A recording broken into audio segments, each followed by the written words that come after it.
चढ़ती कला fast news. नमस्कार, मैं रचना शर्मा चढ़ती कला टाइम टीवी देख रहे सभी दर्शकों का स्वागत करती हूं। आप देख रहे हैं फास्ट न्यूज। चढ़ती कला टाइम टीवी ग्रुप के चेयरमैन सरदार जगजीत सिंह दर्दी को प्रेस एग्रीडेशन कमेटी के चेयरपर्सन बनाया गया है। इस संबंध में सूचना और जनसंपर्क विभाग की तरफ से ऑर्डर जारी किए गए हैं। गुजरात विधानसभा चुनाव 2022 के पहले चरण के लिए प्रचार प्रसार अब पूरे चरम पर है। पीएम मोदी भाजपा के लिए ताबड़तोड़ रैलियों में जुट चुके हैं।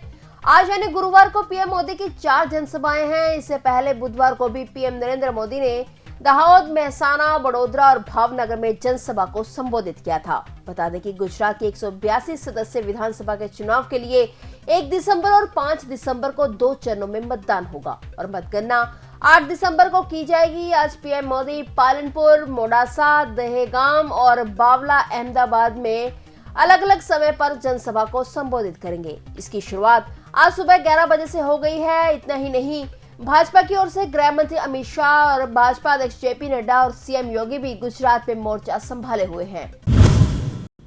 महाराष्ट्र के पालघर जिले में आज गुरुवार सुबह भूकंप के हल्के झटके महसूस किए गए। एक अधिकारी ने बताया कि रिक्टर पैमाने पर भूकंप की तीव्रता 3.6 मापी गई। जिला आपदा नियंत्रण कक्ष के एक अधिकारी के मुताबिक भूकंप के झटके गुरुवार सुबह 4:04 पर महसूस किए गए। इसका केंद्र दोहानू से 24 किलोमीटर पूर्व में 5 किलोमीटर की गहराई पर था। उन्होंने बताया कि भूकंप से जानमाल के नुकसान की कोई खबर नहीं है। बता दें कि नवंबर 2018 से पालघर के दहानू तालुका में भूकंप के कई झटके महसूस किए गए हैं। जम्मू कश्मीर के सांबा जिले में पुलिस को गुरुवार सुबह एक संदिग्ध पैकेट मिला, जिसके बाद उन्हें बम निरोधक दस्ते को बुलाना पड़ा। एक अधिकारी ने आशंका जताई कि संदिग्ध पैकेट को सीमा पार से ड्रोन के जरिए गिराया गया था। उन्होंने कहा कि इसमें आईईडी, हथियारों की एक खेप और मादक पदार्थ होने की संभावनाओं से इनकार नहीं किया जा सकता। पुलिस ने मौके पर पहुंच के इलाके की घेराबंदी की और बम निरोधक दस्ते को बुलाया गया। वैश्विक निवेशकों से मिलने के लिए उत्तर प्रदेश के मुख्यमंत्री योगी आदित्यनाथ की यूरोप, यूएई और यूएसए की पहली यात्रा ग्लोबल इन्वेस्टर समिट में प्रधानमंत्री नरेंद्र मोदी मुख्य अतिथि और 10,000 से अधिक हाई प्रोफाइल प्रतिनिधियों की उपस्थिति, स्पेशल ड्रोन शो, आगामी फरवरी में लखनऊ में मेगा समिट के लिए ये सब योजनाएं बनाई जा रही हैं। मुख्यमंत्री ने 10 से 12 फरवरी 2023 तक चलने वाले 3 दिवसीय इन्वेस्टर समिट के दौरान उत्तर प्रदेश के 10 लाख करोड़ रुपए तक का निवेश आकर्षित करने का एक बड़ा लक्ष्य तय किया है। इसके लिए स्वयं मुख्यमंत्री योगी आदित्यनाथ आगे आकर नेतृत्व कर रहे हैं और समिट से पहले संभावित निवेशकों से व्यक्तिगत रूप से मिलने के लिए विदेश यात्रा पर जा रहे हैं। सीएम योगी के दुबई, लंदन और अमेरिका के कई शहरों, सैन फ्रांसिस्को, शिकागो और डलास जाने की अस्थायी योजना है। मुख्यमंत्री योगी की दिसंबर के अंत या जनवरी की शुरुआत में दौरे की योजना है। यदि सब कुछ तय योजना के तहत होता तो यह पहली बार होगा जब योगी आदित्यनाथ गल्फ और यूरोप की यात्रा करेंगे।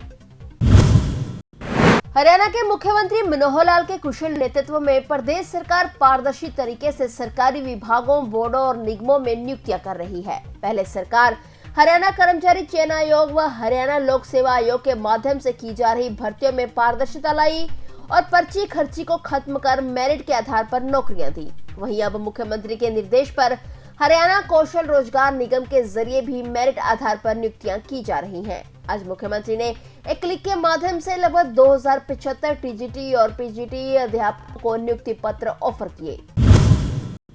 उत्तर प्रदेश के जनपद गौतम बुद्ध नगर के जिला कारागार में बंद 26 बंदियों की एचआईवी रिपोर्ट पॉजिटिव मिली है। एक अधिकारी ने इसकी जानकारी दी।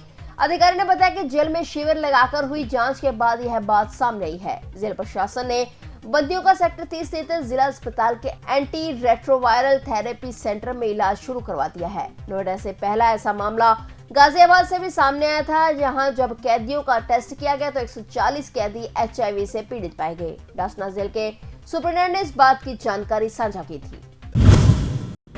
राहुल गांधी की भारत जोड़ो यात्रा का आज मध्य प्रदेश में दूसरा दिन है। ये यात्रा पूरे लाव लश्कर और हजूम के साथ बुरहानपुर से खंडवा जिले में पहुंच चुकी है। यात्रा में आज का दिन बेहद खास है क्योंकि पार्टी महासचिव और राहुल गांधी की बहन प्रियंका गांधी अपने पति रॉबर्ट वाड्रा के साथ पहली बार भारत जोड़ो यात्रा का हिस्सा बन रही हैं। वहीं राजस्थान के पूर्व उप मुख्यमंत्री सचिन पायलट भी यात्रा में नजर आएंगे। राहुल गांधी आज खंडवा में आदिवासी नायक मामा टंटिया भील की जन्मस्थली बड़ोदरा अहीर पहुंचकर उन्हें श्रद्धांजलि देंगे।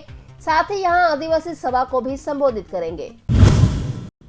मुख्य चुनाव आयुक्त और चुनाव आयुक्तों की नियुक्ति प्रक्रिया को लेकर सुप्रीम कोर्ट में आज गुरुवार को फिर से सुनवाई। इस दौरान केंद्र सरकार ने संविधान पीठ को पूर्व आईएएस अधिकारी अरुण गोयल की निर्वाचन आयुक्त पद पर नियुक्ति की प्रक्रिया से संबंधित फाइल सौंपी। संविधान पीठ ने फाइल पढ़ने के बाद अरुण गोयल को चुनाव आयुक्त पद पर नियुक्ति के तरीके पर सवाल खड़े किए। जस्टिस अजय रस्तोगी ने केंद्र से इतनी तेज रफ्तार से गोयल की फाइल आगे बढ़ाने की वजह पूछी। उन्होंने पूछा कि 24 घंटे के भीतर कैसे जांच पड़ताल कर दी गई। इस पर अटॉर्नी जनरल आर वेंकटरमणि ने कहा कि यह सभी बातों का जवाब देंगे, लेकिन अदालत उनको बोलने का मौका दे। फिल्म अभिनेत्री जैकलिन फर्नांडिस के खिलाफ ठग सुकेश चंद्रशेखर से जुड़े 200 करोड़ रुपए के मनी लॉन्ड्रिंग मामले में आज पटियाला हाई कोर्ट में सुनवाई होनी थी, मगर मामला टल गया।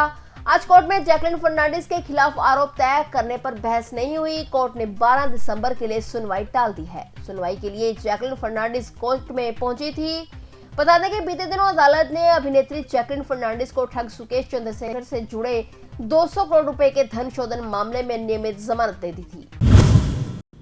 राजधानी दिल्ली में वायु गुणवत्ता में मौसम के करवट लेते ही सुधार देखने को मिला है। गुरुवार को गुणवत्ता में सुधार होकर वायु में प्रदूषण का स्तर मध्यम श्रेणी में मापा गया है। System of air quality and weather forecasting and research के अनुसार दिल्ली में समस्त वायु गुणवत्ता सूचकांक आज सुबह 173 रहा। दिल्ली में वायु प्रदूषण का स्तर बीते दिनों बहुत खराब से खराब श्रेणी में आ गया था। हवा में सुधार का एक बड़ा कारण चल रही हवाओं को भी माना जा रहा है। फिलहाल फास्ट न्यूज में इतना ही और नए समाचारों के साथ फिर से हाजिर होंगे। तब तक के लिए देखते रहिए चढ़ती कला टाइम टीवी और अब मुझे दीजिए इजाजत। धन्यवाद। चढ़ती कला फास्ट न्यूज।